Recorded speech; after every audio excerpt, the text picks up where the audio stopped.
کیسر روم کے دربار میں نا ایک بڑی مشہور روایت ہے کہ جب اس کے پاس نبی پاک صلی اللہ تعالی علیہ وسلم کے نبوت کے بارے میں اطلاع پہنچی تو اس نے کہا یہاں کوئی سردار ہونا ہے اہل عرب کا تو لاؤ، تو ابو سفیان کو لے گئے۔ تو ابو سفیان اس وقت مسلمان نہیں تھے، کہتے میں نے پوری کوشش کی کہ کسی طریقے سے انہیں نبی پاک علیہ السلام کے بارے میں کوئی ایسی بات بتاؤں کہ معاذ اللہ ان کا ذہن بگڑے۔ ابو سفیان کہتے ہیں میں نے بادشاہ سے کہا، میں نے کہا بادشاہ ایک عجیب بات بتاؤں تمہیں، بتاؤ۔ کہنے لگے انہوں نے ایک عجیب دعویٰ کیا ہے کہ میں رات کے تھوڑے سے حصے میں مسجد حرام سے مسجد اقصیٰ گیا ہوں، پھر ساتوں آسمانوں ساتوں زمینوں لو کرسی اور سب کو دیکھ آیا ہوں۔ اب اس دور میں نا جو بندہ اونٹ کی سواری پر یا گھوڑے کی سواری پر مسجد حرام سے مسجد اقصیٰ جانا چاہتا تھا اسے 2 مہینے لگتے تھے، اور یہاں قرآن کہتا ہے لیلن، پوری رات نہیں، رات کا بھی تھوڑا سا حصہ۔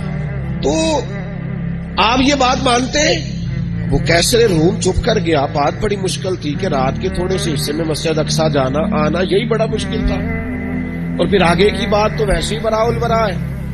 وہ ابھی چپ کیا ہی تھا کہ اس کے پیچھے نا ایک راہب بیٹھا تھا، عبادت گزار جو مسجد اقصیٰ میں عبادت کرتا تھا۔ وہ کہنے لگا بادشاہ ٹھہر جا، مجھے ایک بات یاد آئی ہے۔ کہ جناب سنائیے۔ تو وہ کہنے لگا ایک رات میں کو مسجد اقصیٰ کے سارے دروازے بند کر رہا تھا، مین گیٹ میں بند کرنے لگا تو مجھ سے بند نہیں ہو رہا تھا، میں نے بڑی کوشش کی لیکن بند ہی نہیں ہوتا تھا، اور بھی باقی لوگوں کو بلایا، جدوجہد کی، بند نہیں ہوتا تھا۔ پھر میں نے بڑھائی کو بلایا، مستریوں کو بلایا، میں نے کہا یہ کیا ہو گیا؟ تو وہ کہنے لگے چھت تھوڑی نیچے آ گئی ہے، دروازہ دب گیا ہے، اس وقت کچھ نہیں ہو سکتا۔ کہتے میں دروازہ کھلا چھوڑ کے چلا گیا، لیکن جب میں صبح آیا نا تو خوشبو ایسی انوکھی تھی کہ وہ نا دل اور دماغ کو معطر کرتی چلی جا رہی تھی۔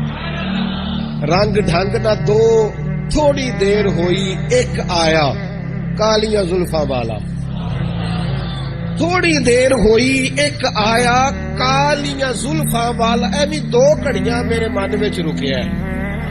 تھوڑی دیر ہوئی ایک آیا کالیاں زلفاں والا، ایویں 2 گھڑیاں میرے من وچ رکیا ہے، ایویں 2 گھڑیاں میرے من وچ رکیا ہے تے کر گیا نور اجالا، نیرا اجالا نہیں، نور اجالا۔ تھوڑی دیر ہوئی ایک آیا کالیاں زلفاں والا، 2 گھڑیاں میرے من وچ رکیا ہے تے کر گیا نور اجالا۔ عرصہ ہوا تھا باقی گلیوں سے وہ گزرے تھے، اب تک ان گلیوں میں خوشبو ہے پسینے کی۔ کہا اتنی خوشبو، اتنا انوکھا انداز۔ اور پھر میں نے اچانک نظر کی تو مجھے نا وہاں جانور کے بندنے کے آثار بھی نظر آئے، اور پھر جب میں اندر گیا تو میں وہ رعنائی بتا نہیں سکتا بادشاہ کیا تھی، اور حال یہ تھا کہ اب میں نے دروازہ بند کیا ہے نا تو دروازہ بھی آرام سے بند ہو گیا۔ وہ گڑبڑ نہیں تھا، وہ کسی روکنے والے نے روکا تھا۔ وہ کیوں رکا تھا؟ ہمارے صوفیاء کہتے ہیں آپ کو پتا ہے کہ 18,000 سال کا سفر نبی پاک علیہ السلام نے طے کیا، لیکن جب حضور تشریف لے گئے تو پانی چل رہا تھا تو چلتا رہا، کنڈی ہل رہی تھی تو ہلتی رہی، بستر گرم تھا تو گرم رہا، اور کائنات ساری کی ساری رک بھلا کیوں گئی؟ وہ کہتے اس لیے کہ نبی پاک جان ہے اس کائنات کی، اور جب جان نکل گئی تو دنیا کا نظام رک گیا، اور جب جان اور روح واپس آئی تو پھر نظام دوبارہ سے چلنے لگا۔ اعلیٰ حضرت فاضل بریلوی کہتے جان ہے وہ جہان کی، اور اگلی بات اس سے بھی نرالی ہے، کہتے جان ہے وہ، آج جہان ہے نا، اس کا مطلب ہے جان بھی ہے، تو زندہ ہے واللہ تو زندہ ہے۔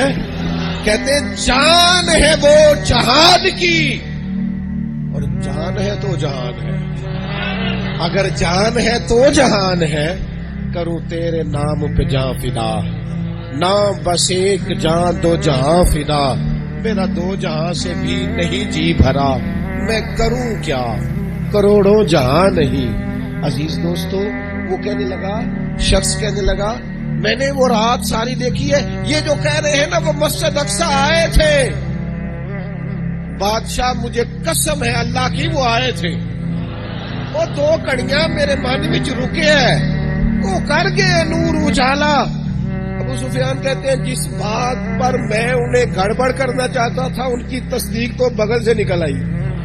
سبحان الذی اسریٰ بعبدہ.